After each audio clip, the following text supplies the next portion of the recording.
সব আঘাতের ক্ষমা হয় না, কারণ কিছু আঘাত শরীরে নয়, আত্মায় লাগে।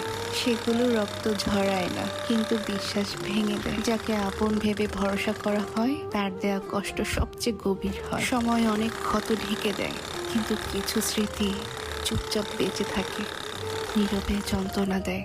ক্ষমা মহৎ গুণ, এতে কোনো সন্দেহ নেই, কিন্তু ক্ষমা মানে ভুলে যাওয়া নয়। কিছু আঘাত মানুষকে বদলে দেয়, আগের মতো সরল থাকতে দেয় না। তাই সব আঘাতের ক্ষমা হয় না। কিছু আঘাত মানুষকে শুধু নীরব হতে শেখায়, দূরে থাকতে শেখায়, আর নিজের ভেতর নিজেকে আগলে রাখতে শেখায়। সব আঘাতের ক্ষমা হয় না, কারণ কিছু আঘাত শরীরে নয়, আত্মায় লাগে।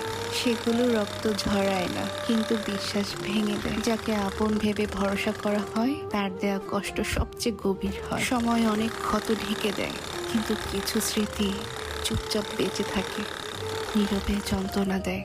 ক্ষমা মহৎ গুণ, এতে কোনো সন্দেহ নেই, কিন্তু ক্ষমা মানে ভুলে যাওয়া নয়। কিছু আঘাত মানুষকে বদলে দেয়, আগের মতো সরল থাকতে দেয় না। তাই সব আঘাতের ক্ষমা হয় না।